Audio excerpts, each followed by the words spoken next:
Assalamualaikum. Halo semuanya, di sini saya akan menjelaskan tentang persediaan. Apa itu persediaan? Terlebih dahulu kita ketahui dulu pengertian dari persediaan. Simak baik-baik ya. Persediaan adalah barang yang dimiliki perusahaan dengan tujuan dijual kembali atau untuk diproses menjadi barang jadi dan kemudian dijual kembali. Nah, di sini ada 3 jenis persediaan. Yang pertama itu perusahaan dagang. Perusahaan dagang ialah persediaan barang-barang yang siap untuk dijual. Salah satu contohnya supermarket dan toko kelontong. Kedua, perusahaan industri. Perusahaan industri adalah persediaan bahan baku, persediaan barang dagang dalam proses, dan persediaan barang jadi. Contohnya PT Semen Indonesia, PT Indofood, PT Gudang Garam, dan lain-lain. Yang ketiga, perusahaan properti.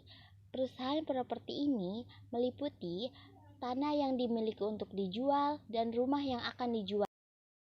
Selanjutnya, metode pencatatan persediaan. Metode fisik berkala, salah satu metode pencatatan.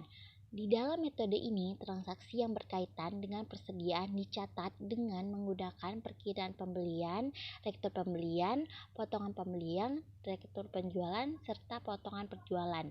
Untuk mengetahui berapa persediaan yang masih ada pada akhir periode dan untuk mengetahui berapa harga pokoknya. Selain metode fisik atau berkala, ada juga metode perpektual. Metode perpektual ini adalah suatu periode pencatatan terhadap persediaan barang dagang yang dilakukan terhadap transaksi yang berkaitan dengan persediaan, baik itu pembelian, rektur pembelian, beban angkut pembelian, penjualan, dan rektur penjualan. Semua itu dicatat ke dalam persediaan. Terdapat perbedaan metode periodik dan perpektual. Kita simak ya. Yang keterangannya pertama itu penggunaan buku pembantu. Di dalam sistem periodik tidak ada hanya catatan, tetapi dalam sistem perpektual itu menggunakan kartu persediaan barang dagang. Yang kedua, pencatatan transaksi. Di dalam sistem periodik hanya pada saat pembelian barang dagang saja, tetapi di dalam sistem perpektual pada saat pembelian dan penjualan barang dagang. Yang ketiga, nama akun atau perkiraan pada saat pembelian. Sistem periodik ada pembelian dan sistem perpektual persediaan barang dagang. Yang keempat, penyesuaian akhir periode. Sistem periodik melakukan penyesuaian akhir periode dengan menutup persediaan barang dagang awal dan mencatat persediaan barang dagang akhir. Sistem perpektual tidak melakukan jurnal penyesuaian pada akhir periode. Metode penilaian persediaan barang dagang. Ada 2 metode, metode harga pokok dan metode taksiran terbagi. Ada 2 metode harga pokok, metode fisik dan metode perpektual. Metode perpektual itu terdiri dari 3. Yang pertama itu FIFO, first in first out. Bisa disebut juga dengan metode masuk pertama, keluar pertama. Dalam metode ini dianggap barang yang pertama kali masuk, pertama kali keluar. Sehingga untuk menentukan nilai persediaan akhir barang dagang didasarkan atas barang yang terakhir kali masuk. Yang kedua, LIFO atau last in first out, bisa disebut juga dengan metode masuk terakhir keluar pertama. Dalam metode ini dianggap barang yang terakhir kali masuk pertama kali keluar sehingga untuk menentukan nilai persediaan akhir barang dagang. Yang ketiga, metode rata bergerak.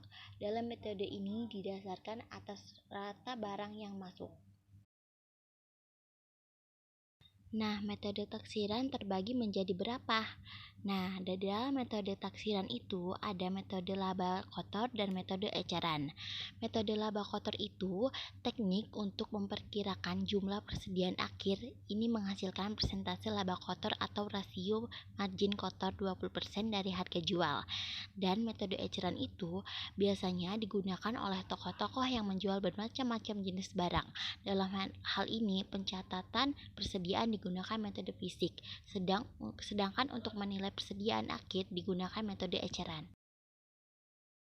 Nah, yang terakhir, saya akan menjelaskan penilaian persediaan kontrak jangka panjang. Terdapat dua metode. Pertama, metode kontrak selesai. Di dalam metode ini, semua biaya yang dikeluarkan dalam kontrak pembangunan dikumpulkan dalam rekening bangunan dalam pelaksanaan. Yang kedua, metode persentase selesai. Di dalam metode ini, biaya yang dikeluarkan dicatat sebesar persentase selesai, laba rugi diakui sesuai persentase selesainya.